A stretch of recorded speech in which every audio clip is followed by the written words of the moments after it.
Nellore corporation మేయర్పై అవిశ్వాస తీర్మానానికి కార్పొరేటర్లు సిద్ధమయ్యారు. మంత్రి నారాయణ, ఎమ్మెల్యే కోటంరెడ్డి శ్రీధర్ రెడ్డి ఎదుటే తమకు మేయర్ స్రవంతి వద్దని 40 మంది కార్పొరేటర్లు తేల్చి చెప్పారు. ఫోర్జరీ సంతకాల కేసులో మేయర్ భర్త జయవర్ధన్ జైలుకెళ్లి వచ్చారని అన్నారు. మేయర్ దంపతుల చేతివాటంతో ఫైళ్లు కదలటం లేదని కార్పొరేటర్లు ఆరోపించారు.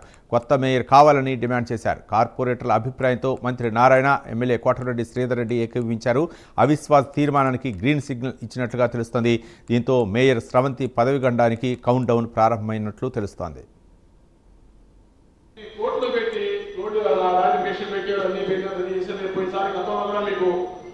ఇది ఇచ్చారు, యాప్ ఇచ్చారు, అన్ని ఇచ్చారు, దాంట్లో మెన్షన్ చేయలేదు, ఏమి లేదు. ఇంకెందుకు మేము వస్తున్నట్టు, ఎందుకు మమ్మల్ని అడుగుతున్నట్టు? మమ్మల్ని జనాలు ఊరికి వెళ్ళిపోలేదు మేడం. ప్రతి ఒక్కరు ఏంటంటే పోయేసి కార్పొరేషన్ ఏదో మేము వ్యక్తులేమే కార్పొరేట్గా ఎదుర్కొంటే మా గురించి మాకు రెగ్యులర్గా ఉండి మా సమస్య తీరుస్తారని చెప్పి మమ్మల్ని కార్పొరేషన్ పంపించారు. మేమేదో షోగా ఊరికే కార్పొరేట్ అని చెప్పని వచ్చి తిరిగే దానికోసం కాదు. కనీసం చిన్న చిన్న పనులుగా చేసుకోకపోతే ఎదురు కూడా మా మేయర్ గారు సెక్రటరీ గారు అంటే రెస్పాన్సిబుల్ పర్సన్. ఇది మాట్లాడాలా లేదా రకరకాల రాజకీయ ఆలోచన చేసి మీ ద్వారా గౌరవ కమిషనర్ గారిని, సార్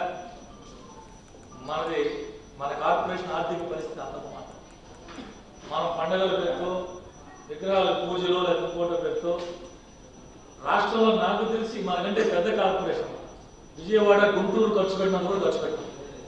వాళ్ళు పెట్టిన దాన్ని డబుల్ ట్రిపుల్ పెట్టాం. ఆదాయం లేకపోతే ఖర్చులు ఎక్కువ పెట్టాం. ఇటువంటి పెట్టేటప్పుడు ఆలోచించేయమని అడుగుతున్నాం. మినిమైజ్ చేసి దాన్ని మనం ప్రజలకు కావాల్సినటువంటి మౌలిక సదుపాయాలు ఏదైతే శాసనసభ్యులు, మంత్రి గారు చెప్తారో వాటినే దృష్టి పెడితే మంచిదని నా వ్యక్తిగత సూచన గౌరవ మేయర్ గారి ద్వారా మీ దృష్టికి తీసుకొస్తున్నా.